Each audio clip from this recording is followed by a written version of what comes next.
4페이지 12서 11장 1절입니다. 믿음은 바라는 것들의 실상이요 보이지 않는 것들의 증거니. 그 사람이 주일 아침에 차를 몰고 교회에 왔습니다. 그 전에 보니까 파킹장이 텅 비어 있어요. 야, 오늘은 내가 제 1등으로 교회 왔구나. 기분이 좋아서 교회에 와서 기도를 하고 사방을 둘러보았습니다. 조금 시간이 지났는데 아무도 안 오는 거예요. 시간이 많은데 예배 시간이 다 됐습니다. 아무도 안 와요. 이상하다. 그렇게 아무도 안 올까? 오늘 주일도 많고 예배 시간이 됐는데 이렇게 사람들이 아무도 안 오나? 그러다 문득 불안한 생각이 들었습니다. 혹시 예수님이 오셔서 사람들 다 데려가고 나만 온다는 게 아닐까? 그래서 주님, 제가 좀 늦었습니다. 이제라도 제 잘못을 용서하시고 나도 좀 데려가 주세요. 한참 기도를 하고 있는데 한 사람씩 또 사람 들어오는 소리가 들리는 거예요. 그래서 보니까 그날이 바로 1시간을 늦게 뒤로 미룬 그런 날이었습니다. 오늘은 1시간을 뒤로 늦추는 날이 아니라 1시간을 당기는 날인데 그리고 그냥 전처럼 그냥 오셨다가 예배 시간에 늦는 분들이 1부 예배 때도 2부 예배 때도 더러 계셨습니다. 이제 그렇게 착각과 실수 가운데 사는 것이 우리 인생인데 그래도 제 시간에 밝게 나오셔서 예배 드릴 수 있는 걸 너무 감사하죠. 할렐루야.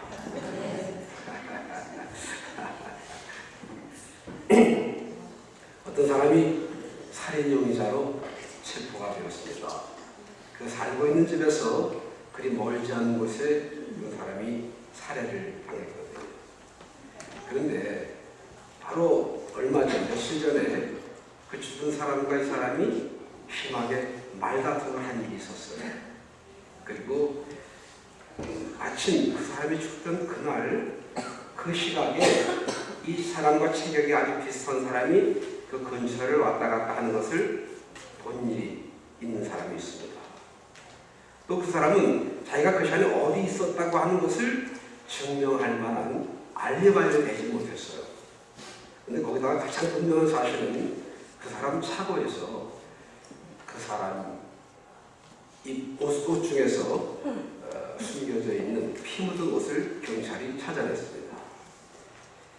그 사람의 차고에서 발견된 피 묻은 옷, 그것은 이 사람이 범인이라고 하는 사실을 부인할 수 없는, 움직일 수 없는 확실한 증거가 되었습니다. 그런데 그 사람이 이렇게 말하는 거예요. 현명하신 재판장님, 제가 그 죽은 사람과 심한 말다툼을 한 것 맞고 그 사람이 죽은 바로 그 즈음에 그곳을 지나치는 것도 사실입니다.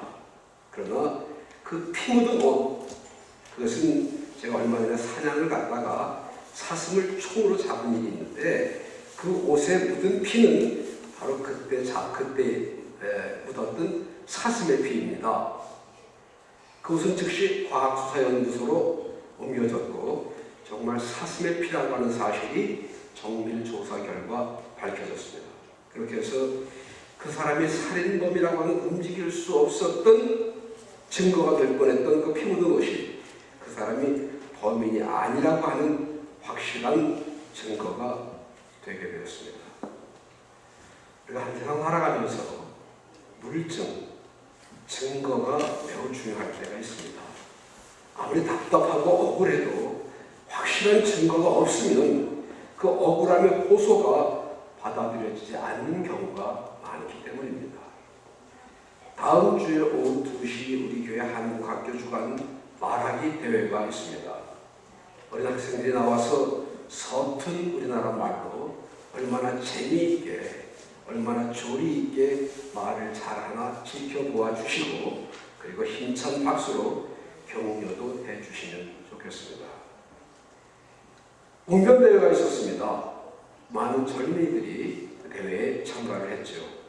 그리고 나름대로 자신들의 꿈과 비전을 담아 열변을 토했습니다. How to prevent war. 어떻게 하면 전쟁을 예방할 수 있는가. 혹은 Democrats at the crossroad. 기로에 선 민주주의. 그런 거창한 제목과 그럴듯한 내용을 담아서 말이에요. 그 중에서 1등을 한 웅변은 이런 내용이었습니다. 여러분, 저는 지금 병원에서 오는 길입니다. 저희 가장 친한 친구가 교통사고로 죽었기 때문이었습니다. 대부분의 교통사고가 운전부주의로 그리고 특히 젊은이들 사이에서 일어나고 있습니다. 저도 젊은이 한 사람으로 이런 비극이 다시는 일어나지 않기를 바라는 간절한 마음으로 오늘 이 자리에 섰습니다. 거창한 제목도 없고 화려한 내용도 아니었습니다. 그런데 자기 마음에서 우러나오는 실질적인 경험을 바탕으로 한 말이었기에 많은 사람들의 공감을 얻고 1등상을 받을 수 있었습니다. 우리 기독교가 다른 종교와 달리 살아있는 종교, 생명 있는 종교라고 말하는 것은 증거를 동반하는 체험을 바탕으로 하기 때문입니다. 초대교회가 짧은 기간 동안 엄청난 숫자로 부흥할 수 있었던 중요한 원인 중에 하나. 저들은 남들이 하는 이야기를 어디선가 주워 듣고 그 이야기를 옮기는 것이 아니라 자신들이 직접 보고 귀로 듣고 또 경험하는 것을 전했기 때문에 그만큼 자신 있게 말할 수 있었고 확신을 가지고 전하는 저들의 말은 그만큼 설득력이 있었기 때문이었습니다. 우리 교회 어떤 장로님이 그러시는데 이렇게 했다더라. 우리 목사님이 설교하는 중에서 이렇게 말씀하시더라. 그것도 물론 필요하겠지만 내가 보니까 내가 경험했는데 이렇더라. 그렇게 말할 수 있는 것이 훨씬 더 힘이 있다. 그런 말이죠. 초대 오순절에 나타난 놀라운 성령 강림의 역사를 목격한 많은 사람들이 의아해하고 혹은 비웃고 조롱하는 가운데에 베드로의 설교가 시작되었습니다. 그리고 그 설교의 제일 마지막 결론 부분이 사도행전 2장 32절에 기록되어 있는데 이렇습니다. 너희들이 죽인 이 예수를 하나님이 살리신지라. 이 모든 사실을 우리가 직접 보고 듣고 경험했다. 우리가 이 일의 증인이다. 그렇게 말했습니다. 이 말은 우리가 지금 헛소리를 하고 있는 것이 아니다. 허황된 이야기를 막 꾸며내서 하는 것도 아니고 누군가 이야기를 전해듣고 하는 이야기가 아니라 우리 눈으로 본, 우리 귀로 들었고 그리고 우리가 직접 만진 바라. 그런 말입니다. 제사장들과 서기관들이 바리새 베드로와 요한을 잡아놓았는데 벌을 줄 만한 죄목을 증거를 찾을 수가 없었어요. 그래서 크게 봐주는 것을 하면서 이제 그냥 내보내줄 터인데 나가면 다시는 예수의 이름으로 아무것도 말하지 마라. 그렇게 하면서 풀어놓아 줬습니다. 그런데 그냥 감사합니다. 그러고 나가지 않고 베드로와 요한이 당당하게 이렇게 말합니다. 여보시오, 우리가 당신들 말 듣는 것이 좋겠소? 아니면 하나님의 말씀을 따라야 하겠소? 당신들 스스로 한번 생각해봐라. 만일 우리가 보고 들은 것을 말하지 않는다면 오히려 우리에게 화가 있을 것이다. 우리가 보고 들은 것을 말하지 않을 수가 없습니다. 라고 거침없이 대답을 했습니다. 내가 내 눈으로 직접 보고 내 귀로 들은 것, 그것들을 당당하게 말할 수 있는 것을 증언이라고 합니다. 실제로 그 상황을 증명할 수 있는 증거, 그것을 말합니다. 이런 증거가 힘이 있는 법이에요. 뒷받침될 만한 증거가 말에 힘이 있어요. 이런저런 소문이, 나쁜 소문이 막 퍼져나갑니다. 루머, 스캔들. 그런데 그 사람이 그런 말을 들으면서 당신이 직접 그 말 들었어? 당신이 그때 봤어? 그러면 아니 사실은 내가 뭐 봤다는 게 아니고 나도 누구한테 들었다. 이렇게 하면서 이렇게 우물쭈물 이렇게 얼버무립니다. 그런 말들은 신빙성이 없는 말들이죠. 내가 봅니다. 내가 들은 게 아닙니다. 사람들은 그런 힘 없는 말, 증거가 없는 말을 믿으려 하지 않습니다. 요즘 어떤 세상인데 그냥 말만 가지고 믿겠어요. 증거가 있어야 합니다. 움직일 수 없는 확실한 증거 말입니다. 사도행전 전체는 초대교회의 놀라운 부흥과 사도들, 성도들의 전도 사역에 대한 내용을 자세히 기록하고 있습니다. 초대교회가 어떻게 그렇게 부흥될 수 있었는가? 성령의 역사하심과 예수님 승천 이후에 교회의 시대적인 필요, 우리가 모여서 함께 기도해야 되겠구나 하는 어떤 모임의 장소 필요했고, 하나님의 약속의 성취, 그런 이유들이 있겠습니다만 빼어놓을 수 없는 중요한 원인, 성령 충만한 사도들과 성도들의 죽음을 두려워하지 않는 증언 때문이었습니다.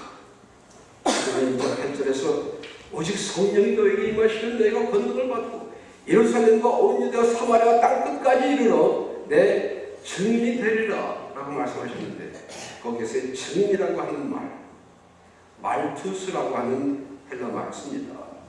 이 말은 영어의 마터라고 하는 단어의 어원이에요. 마터는 순교자라고 하는 뜻입니다.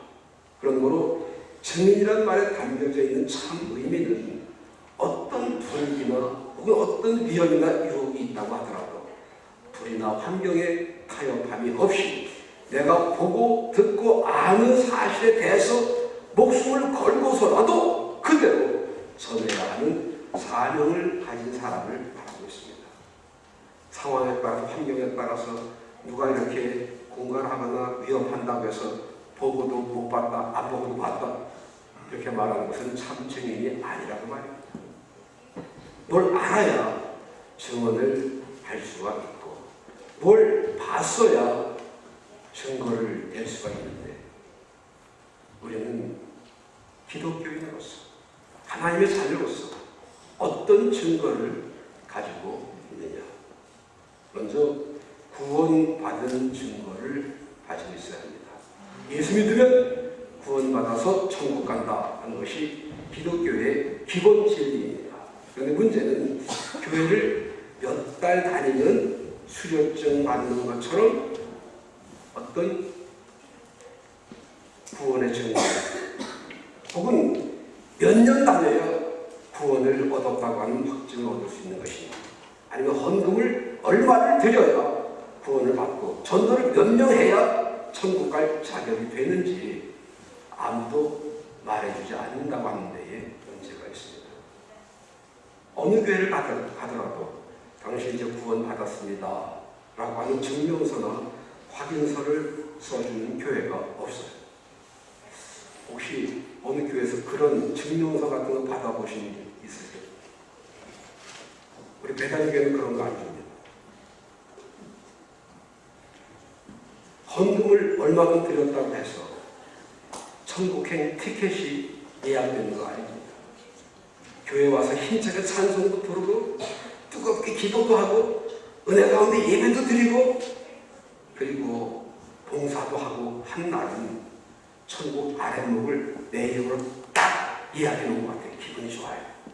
그런데 어느 날 좀 속이 상하고 일이 잘 안 풀리고 기분 나쁜 일이 있을 때에는 나는 천국 못 갈 것 같아. 이렇게 속상해가지고 무슨 천국 가겠어? 이렇게 생각하면서 천국 뭐 나하고는 상관이 없는 것 같은 그런 생각이 들기도 합니다. 그러다 보니까 교회를 다니긴 다니면서도 내가 구원을 받은 것인지, 과연 천국에 갈 수 있는 것인지, 아니면 천국은 나하고는 영 상관이 없는 것인지 왔다 갔다 한다고 말이에요. 성경에는 분명 누구든지 주의 이름을 부르는 자는 구원을 얻으리라 라고 말씀했고, 주 예수를 믿으라 그에는 너와 네 집이 구원을 얻으리라 라고 말씀하셨는데, 주여 있습니다. 홀 100번 했는데도 여전히 구원에 대한 확신이 없어요. 왜 그럴까요? 구원의 증거가 없기 때문입니다. 그러면 구원의 증거가 뭡니까? 무슨 교회에서 혹은 어떤 목사님이 발행하는 증명서를 말하는 것입니까? 아닙니다. 성경에 비추어서 말씀을 드리면 구원의 증거는 먼저 회개입니다. 인간은 누구나 예외 없이 죄인이고 그 죄의 종착역은 사망이고 우리 스스로는 그 죄의 문제를 해결할 길이 없고 우리의 죄를 대신하시기 위해서 육신을 입으시고 이 땅에 오신 예수 그리스도의 십자가의 보혈을 믿음을 통해서만 구원을 얻을 수가 있다. 이렇게 믿으면서 나는 그런 구원을 필요로 하는 죄인입니다 라고 성실하게 진실하게 고백해야 된다고 하는 말입니다. 지금까지 교회 다니면서 아직 한 번도 주여 나는 죄인입니다 라는 마음의 고백을 한 일이 없는 사람은 일단 구원과는 조금 거리가 있는 사람으로 생각을 하셔도 틀림이 없겠습니다. 지금까지 교회를 다니긴 합니다. 찬송도 하고 기도도 하고 그러나 하나님 앞에서 솔직하고 겸손하게 자신의 허물스러움과 구원의 필요를 시인하시는 것이야말로 구원의 첫걸음이라고 말이죠. 그 다음은 기쁨이에요.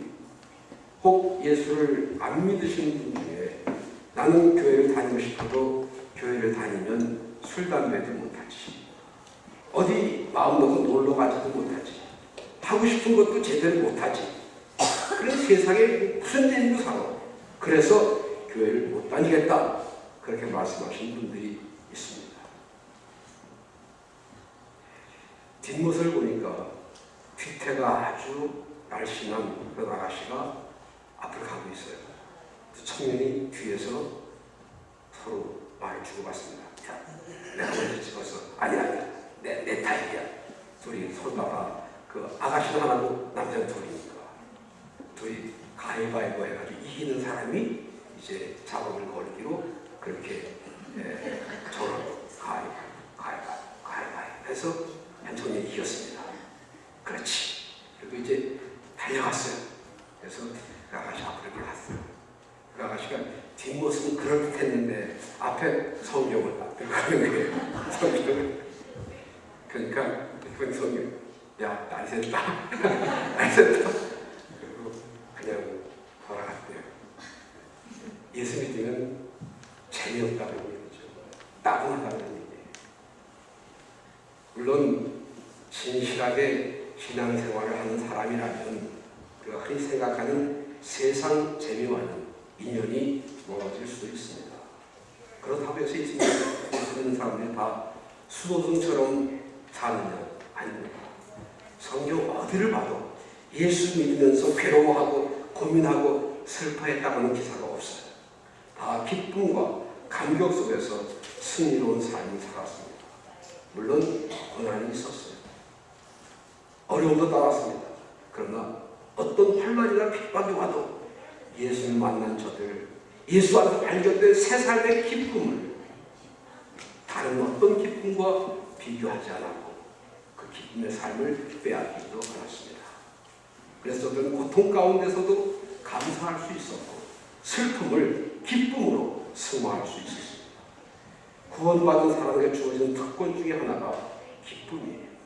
그런 기쁨 있는 사람, 그런 기쁨을 경험한 사람은 흰옷 입으신 예수님이 양손에 피가 뚝뚝 떨어진 그런 모습으로 다 나타나셔서 아무개야 너는 이제 구원받았다.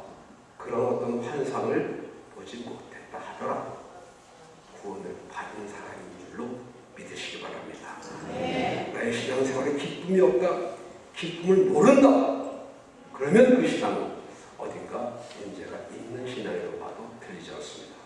그 다음에 변화된 삶입니다. 자네 같으면 이런 공휴일날 모처럼 집에서 비데오나 때리거나 아니면 갈비 구워 낮잠 자면서 편히 쉴 수 있는 좋은 시간인데 아유 저 돈 사람들 저 안에서 오는 사람들. 뭐 교회 가서 여기 앉아 있는 거야. 그렇게 손가락질하던 그 사람이 바로 이 예배 시간에 천연덕스럽게 교회에 나와서 앉아 있다. 이게 변화된 모습이라고 말이죠.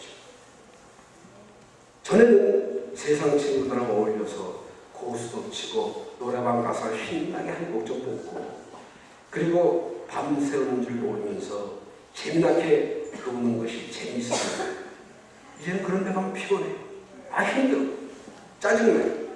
나도 모르는 사이에 내 마음속에 자리 잡으신 예수님이 점점 나를 변화시켜 주시기 때문입니다. 겉모습이 변해. 저녁 같으면 머리가 겉모습 이렇게 예수 믿으면 겉모습이 단정해집니다. 오늘 제가 화장을 하는 사람 뭐 비난하기 위해서 그냥 그렇다는 거예요. 마음 중심이잖아요. 삶의 가치관이 달라져. 나 편한데, 나 좋은데, 나만 알고, 내가 제일 좋아하고, 나 하고 싶은 대로 했던 지난날이 부끄러워진다는 말이에요. 예수를 믿으면 그렇게 달라집니다. 예수를 믿기 전이다. 믿음 그러나 전혀 달라진 것이 없다. 조금 이상한 거예요. 교회 안에 있으면 예수 믿는 사람이고 교회 밖에 나가면 예수 믿는 사람인지 아닌지 구분이 안 된다. 조금 이상한 거예요. 어떤 목사님이 다른 사람한테 이런저런 이야기를 하다가 그 사람이 다른 사람 이야기를 하는데 그 사람이 바로 우리 교회 집사님이에요. 그래서 그분 우리 교회 집사님인데요. 그러니까 그분이 그분 예수 믿는 사람이었습니까? 어떻게 밖에 나가서 생활을 했길래 예수 믿는 사람인지조차 몰랐다 사람들이. 좀 이상한 겁니다. 예수 믿는 사람이면 예수 믿는 사람으로서의 변화된 모습, 달라진 삶을 살아야 된다. 그런 말이죠. 입만 열면 거친 말이 막 튀어나오던 그런 사람이 전에는 그렇게 유치하게 들리던 할렐루야 하는 사람 보고 비웃던 사람이 자기도 모르게 저절로 자연스럽게 할렐루야 하고 다닌다는 말이에요. 누가 친절하게 인사하면 아이고 그러면 그렇지 나에게 무슨 아쉬운 소리 하려고 이렇게 친절하게 접근해오나 그렇게 은근히 무시하고 비웃던 그런 사람이 나도 모르게 교회 처음 나온 사람, 오랜만에 나온 사람 보면 아이고 반갑습니다. 안녕하십니까? 인사하는 사람으로 달라졌어요. 그렇게 태도가 바뀌어지는 변화된 삶의 내용, 그것이 바로 구원받은 증거라고 말해서 틀림이 없습니다. 그러나 무엇보다도 가장 확실한 구원의 증거, 그것은 내가 받은 구원의 기쁨과 감격을 다른 사람에게 전하는 것입니다. 남이 갖지 못한 귀한 물건을 얻게 되었을 때 너무너무 내가 갖고 싶은 어떤 소중한 선물을 받았을 때 남이 없는 거, 나한테만 있는 그걸 가진 사람은 어떻습니까? 그것을 자랑하고 싶어서 못 견디죠. 그럴 줄 알아서 우리 아들이 사준 시계 차고 나올 거예요. 이건 사실 우리 아들 사준 시계는 아닌데 이 시계 시간 아주 잘 맞아. 우리 아들이 생일 선물로 사준 건데 난 잘 몰랐는데 명품이라고 그러더라고. 명품. 그래서 그러니 자랑하고 시계 자랑, 아들 자랑하고 뭔가 새로운 것을 가졌으면 자랑하고 싶은 것이 사람의 본성 아니겠습니까? 우리가 전에 알지 못했던 주님의 사랑을 깨닫게 됐습니다. 전에 누리지 못했던 행복한 삶을 삽니다. 그러면 이 행복, 이 기쁨이 어디서 온 것이냐 이것을 자랑하고 싶어지는 것이 당연하지 않겠습니까? 예수님께서 나는 구원받았습니다. 천국의 소망이 있습니다. 그리고 이웃에게 말해야 된다는 거예요. 난 지금까지 예수 믿는 교회 다니면서 한 번도 이웃에게 그렇게 말해본 적이 없다. 그 사람은 구원의 증거를 한 번쯤 깊이 생각할 필요가 있다는 말입니다. 그 표정에서, 그 말에서, 그 행동에서, 그 삶에서 구원받은 사람은 구원받은 기쁨과 감격이 나타날 수밖에 없다는 말이죠. 우리 주님이 흘려주신 십자가의 피로 구원받은 그 기쁨과 감격, 숨겨지는 것 아닙니다. 나는 말하고 싶은데, 전도하고 싶은데, 난 말 주변이 없어서, 부끄러워서. 아닙니다. 구원의 감격은 말재간으로 하는 것이 아니거든요. 부끄럽다고 말할 수 없는 것이 아닙니다. 감추어지지 않는 거예요. 감출 수 없는 거예요. 견디지 않고 전하지 않고 견딜 수 없는 것이 바로 구원의 감격이라고 하는 거예요. 나는 거의 구원 받은 것 같아요. 나는 구원 받았을 겁니다. 그게 아니고 나는 구원 받았습니다. 라고 자신 있게 말할 수 있는 확실한 구원의 증거를 가지고 살아가시기를 주님의 이름으로 축원합니다. 두 번째는 응답받은 증거가 있어야 합니다. 예수를 구주로 영접하면 하나님의 자녀가 되는 권세를 주시겠다고 요한복음 1장 12절에 예수님이 말씀하셨습니다. 하나님의 자녀가 되는 권세, 그게 뭘까요? 자동차 스피드를 쫙 넣었어요. 경찰이 딱 잡았습니다. 나 예수 믿는 사람인데요. 그럼 경찰이 그러십니까? 그냥 가세요. 그러지 않고 그래요 하고 티켓 얼마? 음식점에서 밥을 먹었어요. 밥 먹고는 나 교회 다닙니다. 그러면 그러세요? 그럼 돈 내지 마 그냥 가세요.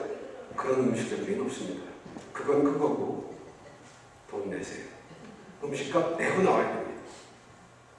하나님의 자녀가 된 권세는 그런 게 아니에요. 기도할 수 있는 것. 그것이 하나님의 자녀의 권세입니다. 어떤 필요가 있을 때, 어떤 허물이 있을 때 그것을 하나님께 빌 수 있는 그런 특권, 이것이 구원받은 하나님의 자녀로서의 증거입니다. 미우라 아야버사가 쓴 양친원동이라고 하는 책이 있습니다. 그 책의 주인공 나오미는 그 아버지가 부모님이 그렇게 반대하는데도 불구하고 사랑하는 남자를 따라서 집을 나갑니다. 그리고 같이 사는 동안에 너무나 어려움을 받았어요. 아직 정리되지 않고 성수가 못한 남편과 함께 살면서 너무너무 많은 정신적 고통을 입었어요. 그래서 어쩔 수 없이 그 집에서 나와서 자기 친정집을 돌아옵니다. 남편이 뒤늦게 깨닫고 뉘우치고 돌아와서 그렇지만 제가 한 번만 더 나에게 기회를 달라, 한 번만 용서해 달라고 그렇게 비는데 문을 딱 더 잠그고 그 문 안에서 그냥 돌아가라.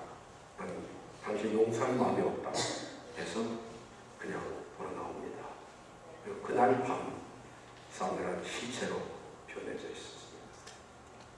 남편의 죽음을 알게 된 이 나오미, 남편의 시체를 이렇게 하고 이렇게 통곡합니다. 당신은 나의 용서를 받았습니다. 그러나 나는 나의 허물은 누구에게 용서를 빌어야 됩니까? 나를 용서해 줄 수 있는 당신은 이미 이 세상에 없는데 나는 누구에게 빌어야 됩니까? 그렇게 절규합니다. 큰 죄인 복받아 비기를 얻었네 하는 찬송이 있습니다. 우리의 허물스러움, 우리의 부족, 우리의 게으름, 우리의 실수, 빌 곳이 있다면 우리의 그 빌 기도를 들으실 분이 있다고 하는 것이 얼마나 감사한 일입니까? 그것이 자녀의 특권입니다. 상담하게 원리에 보면 그 사람을 가르치고 고치려고 하기보다는 그 사람이 하는 말을 잘 들어주는 것을 기본으로 하고 있어요. 말을 들어만 줘도 50%는 치료가 된대요. 나의 어려움을 함께 나눌 수 있는 대상이 있다고 하는 것 참으로 다행스러운 일이에요. 그런데 함께 의논하는 정도가 아니고 나의 넋두리를 들어주는 정도가 아니라 그 문제를 듣고 해결해 주실 수 있는 분이 있다. 이건 정말 특권 중에 특권입니다. 예수님 말씀하셨습니다. 너희 중에 누가 염려함으로 그 키를 한 자나 더할 수 있느냐?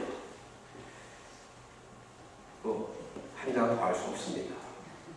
제가 만약에 그렇게 할 수 있었다면 염려해서 제 키를 한 자도 키우지 않았겠습니까? 그거 안 되거든요. 인간의 한계를 잘 나타내주는 말씀이에요. 유한한 세계에서 제한된 능력을 가지고 사는 인간에게 때때로 어떤 절대적인 힘을 필요로 할 때가 있습니다. 그럴 때 어떡합니까? 기도할 수 있습니다. 기도는 전능하신 하나님의 초자연적인 능력을 힘입을 수 있는 비결이에요. 그래서 우리 예수쟁이들 알고 보면 아주 무서운 사람들입니다. 환난을 두려워하지 않고 불가능을 가능해 실패와 좌절의 구덩이 속에서 다시 일어나서 죽을 수밖에 없는 병 중에서도 치료받는 기적의 사람들입니다. 기도는 영혼의 호흡과도 같다고 말씀드렸습니다. 숨을 쉬지 않으면 살 수가 없듯이 기도하지 않으면 영적 생명이 건강하지 못하고 오래 살 수가 없습니다. 기도는 그만큼 중요한 거예요. 그런데 기도보다 더 중요한 것이 있습니다. 기도가 성도의 특권인데, 기도가 중요한데, 기도보다 더 중요한 것이 무엇일까요? 나의 기도가 응답받는 것입니다. 그런데 나의 기도가 응답받았습니다 라고 말하는 사람들은 기도하는 사람들 중에서도 별로 많지 않다고 하는 사실이에요. 기도는 하나님의 공유하신 힘입을 수 있는 유일한 길일지언정 마지막 수단은 아닙니다. 도저히 어떻게 손 써볼 수 없는 상황에서 이제 완전히 끝이라고 생각하는 절망적인 순간에서 어둡고 캄캄한 터널을 지나는 것과 같은 불안하고 초조한 환경 속에 짓눌려서 피곤하고 지친 아주 연약한 음성이지만 가날두게 나와 주님을 찾기만 하면, 기도하기만 하면 우리의 기도를 들으신 하나님으로부터 응답이 오는 체험을 하게 되시기를 바랍니다. 기도하세요. 응답하신다니까요. 성경이 이렇게 말씀했습니다. 부르짖으라 내가 네게 응답하겠다. 부르짖으라 내가 응답하겠다. 네가 알지 못하는 크고 비밀한 것을 네게 보이리라. 불안해하고 두려워하지 마라. 내가 미리 보여줄 것이다. 그런 말씀입니다. 응답하시지 않을 거라면 구하라, 찾으라, 두드리라, 부르짖으라. 왜 말씀하셨겠어요? 응답하시려니까 기도하라고 하셨죠. 기도하라, 구하라, 찾으라, 두드리라. 그런 말씀은 우리를 귀찮게 하기 위해서 하신 말씀이 아니라니까요. 내가 응답해 주겠다. 내가 대답해 주겠다. 내가 네 문제 해결해 주겠다. 그것을 강조하시기 위해서 하신 말씀입니다. 우리가 응답을 받지 못하는 것은 기도하지 않았기 때문이거나 아니면 기도하면서도 의심하고 믿지 않았기 때문이라고 성경은 말씀하고 있습니다. 기도를 했으면 하나님 들어주실 것으로 믿어야 되는데 기도를 해놓고 믿지 않는 우리들의 불신, 연약한 때문이라고. 또한 기도는 하나님과의 영적인 신령한 대화라고 했습니다. 대화는 서로 주고받는 거예요. 어떤 때 이런 사람 가끔 있습니다. 우리 집사람을 빼놓고 전화를 할 일이 있어 전화를 하면 그래서 내가 지금 막 전화를 하려고 했었는데 뭐 이렇게 저렇게 막 한 다음에 이거 바쁘니까 끊어요. 아니 내가 뭐 할 말이 있어 전화를 했는데 내가 하고 싶은 건 듣지도 않고 자기가 하는 걸 막 하고 끊어요. 그 집사람 안 그런 말이에요.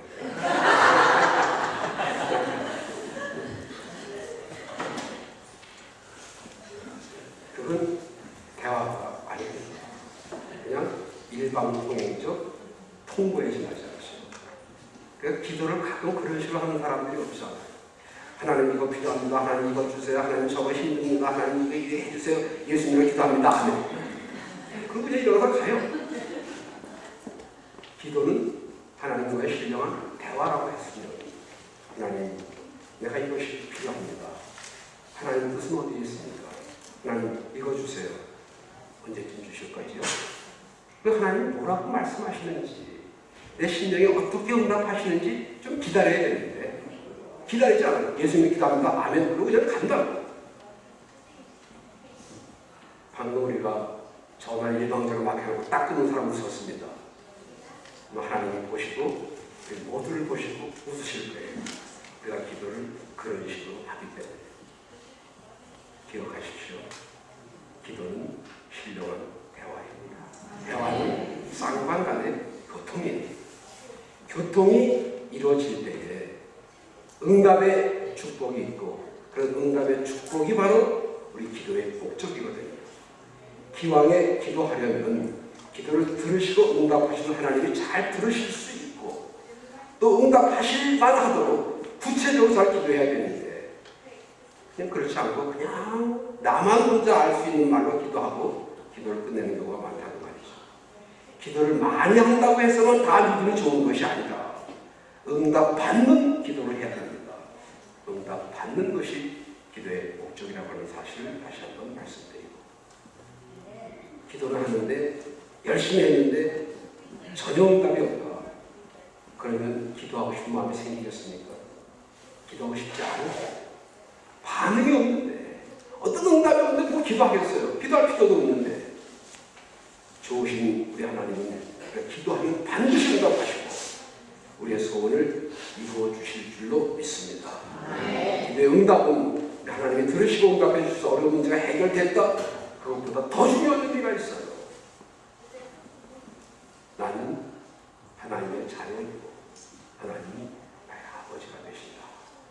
아버지와 자식 간의 관계를 다시 확인시켜드리는, 확인하는 그런 좋은 기회가 바로 기도라고 하는 것입니다. 세 번째로 축복받은 증거가 있어야 합니다. 이 세상의 모든 종교적 신앙, 고등 종교나 정통 종교에서부터 미신, 사이비, 무당, 우상 숭배에 이르기까지 모두 예외 없이 잘되게 해달라 하는 내용과 재앙을 면하게 해달라 하는 내용을 포함하고 있습니다. 성황당에 돌을 던지고 비는 사람 뭐라고 할까요? 우리 아들 잘 안 되게 해주세요. 우리 마누라 병들게 해주세요.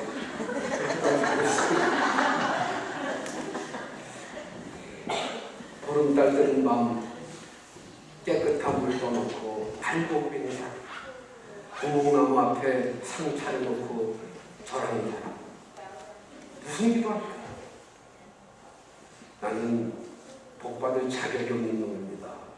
나는 나쁜 놈입니다. 나 같은 사람이 그냥 복 주지 말고 벌 주세요. 벌 주시고 확 망하게 해주세요. 망할 때 망하더라도 그렇게 기도하는 사람 없습니다.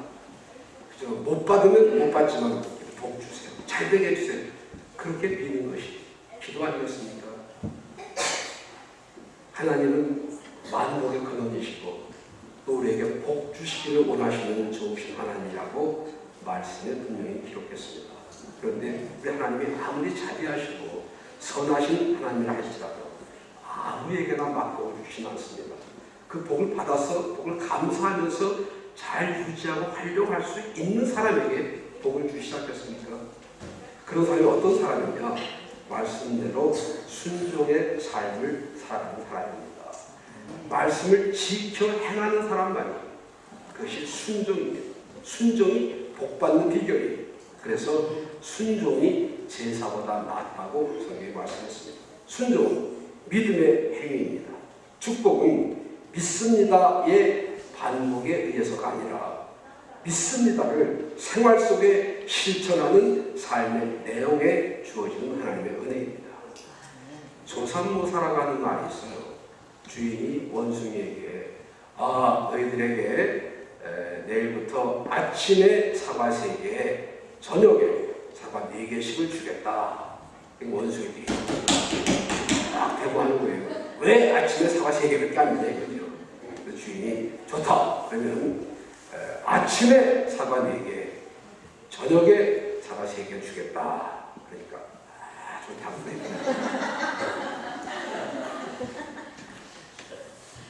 웃으셨습니까? 축복 받으세요. 그러면 아멘 하면서 말씀에 순종합시다. 그러면 아멘 안 하시는 분은 아마도 그 조상이 원숭이입니다. 원숭이가 조상이다 그런 소리 듣기 싫어서 아멘 하시는 분들은 확실히 영리한 원숭이보다도 더 똑똑하신 분들. 예수를 바로 믿으면 수지를 맞습니다. 예수 잘 믿으면 건강과 장수의 복을 받습니다. 건강하게 오래 사는 것, 그것이 진짜 축복이에요. 무지무지하게 건강한데 일찍 죽었다. 건강 무슨 소용이 있어요? 아니면 병치레 헐헐 하면서 오래 살았다. 여러 사람 고생시키는 겁니다. 오래 사는 것만이 다 축복은 아니라는 거예요. 그런데 예수를 잘 믿으면 건강하게 오래 산다. 그 축복을 받을 줄로 믿으시기 바랍니다. 예수 잘 믿으면 자녀들이 잘 되는 복을 받습니다. 계명을 잘 지키면 자손 천대에 이르기까지 복을 주시겠다고 성경에서 약속하셨습니다. 하나님의 약속은 그냥 프로미스가 아니에요. 그냥 말로 된 약속이 아닙니다. 테스타멘트입니다. 테스타멘트는 피가 보증하는, 피가 증거가 되는 그런 하나님의 약속을 말하는 거예요. 잘 되게 해주시겠다, 자녀에게 복 주시겠다. 그것은 하나님의 테스타멘트입니다. 신천 기자는 내가 지금까지 의인의 자녀가 굶주리거나 걸식한 것을 보지 못했다라고 말했습니다. 하나님을 잘 섬겨보세요. 그 자손이 복을 받습니다. 물질의 축복도 받습니다. 가난한 것이 죄는 아니지만 지독히 불편한 거예요. 돈이 없어 보세요. 하고 싶은 것, 할 수 있는 것 아무것도 못해. 돈이 있으면 그래도 마음도 좀 뿌듯해지는데, 여유가 생기는데 돈이 없으면 마음조차도 아주 불안해요. 그래서 사람들이 좀 더 잘 살아보려고, 가난해서 헤어나보려고 길을 씁니다. 그런데 사실은 가난해서 헤어나보려고, 가난에서 벗어나려고 힘쓰고 애쓰고 시간과 정력을 투자할 것이 아니라 예수를 잘 믿으려고 힘쓰고 애쓰면 가난해서는 저절로 해방됩니다. 뭐가 좋습니까? 가난해서 해방되려고 교회도 빠지고 제대로 헌금도 못하고 이웃도 도와주지도 못하고 그냥 살을 바둥바둥 하면서 사는 게 낫겠습니까? 아니면 예수 잘 믿어서 하나님 축복받아서 이웃을 베풀고 나누고 섬기며 사는 것이 좋겠습니다. 하나님이 그 자녀들에게 물질 축복 주시거든요. 믿음의 조상이라고 불리는 사람들, 아브라함, 이삭, 야곱, 요셉 다 하나같이 거부였다고 성경이 말씀했습니다. 거부가 무슨 말입니까? 재벌이라고 하는 말입니다. 재벌. 왜냐하면 그들은 말씀대로 순종하는 삶을 살아서 하나님의 축복을 받았기 때문입니다. 물질의 부요함이 반드시 축복은 아닙니다. 때는 오히려 가난한 것이 복일 때가 있어요. 조금 있다고, 조금 안다고, 교만하고, 게으르고, 다른 사람, 없는 사람 깔보고 무시하는 사람들에게는 그 풍요가 결코 축복일 수 없다는 말이에요. 또 하나님 밖에서 쌓아올린 재물, 하나님 없이 모은 재산, 하나님께 드릴 것 안 드리고 이웃을 가슴 아프게 하면서 이웃의 눈에 눈물을 뽑게 하면서 모은 재산, 언젠가 하나님이 한번 훅 부르시면 그냥 날아가려고 합니다. 배단의 가족들은 말씀에 순종하는 삶을 살아서 하나님이 부어주시는 복을 받고 내가 어려운 가운데서도 말씀에 순종했던 하나님이 이렇게 축복하셨다 하는 살아있는 간증할 수 있는 복된 성도 되시기를 주님의 이름으로 축원합니다. 이제 본문을 잠깐 소개하고 오늘 말씀을 마치겠습니다. 믿음은 바라는 것들의 실상이요 보지 못하는 것들의 증거라고 했습니다. 히브리서 11장 우리가 믿음장이라고 하죠. 11장 1절 이어서 2절에서 선진들이 이로써 증거를 얻었느니라 라고 말씀했어요. 무슨 증거예요? 하나님을 기쁘시게 하는 자라 하는 믿음의 증거 말입니다. 참 믿음은 하나님께서 인정하시고 기뻐하시는 증거를 동반해야 합니다. 입술로만 주여 믿습니다를 아무리 반복해도 삶의 내용이 뒷받침되지 않으면 믿음의 증거를 보여줄 수 없다고 하면 그 믿음은 헛것일 수가 있어요. 그 주님 말씀하셨습니다. 나더러 주여 주여 하는 자마다 다 천국에 들어갈 것이 아니고 하늘에 계신 내 아버지의 뜻대로 행하는 자라야 돼요. 입으로만 주여 주여 한다고 해서 다 천국 갈 것이 아니라 아버지의 뜻대로 행하는 자라야. 말씀을 지켜 순종할 때에 천국에 들어간다고 말씀을 했어요. 교회를 몇 년 다녔느냐 하는 경력이 증거가 아닙니다. 교회에서 무슨 직분을 맡았느냐 그것이 중요하지 않습니다. 아무리 잘 믿는 척해도 믿음이 증명이 되지 않으면 소용이 없습니다. 하나님이 기뻐하시고 하나님이 인정하시는 그 믿음만, 그와 같은 증거 있는 믿음을 통해서 우리 배단의 가족들은 한 사람도 빠짐없이 구원받은 확신 가운데 기도의 응답과 축복의 열매를 거두시는 승리로운 하나님의 자녀들로 살아가시기를 주님의 이름으로 축원합니다. 기도하겠습니다.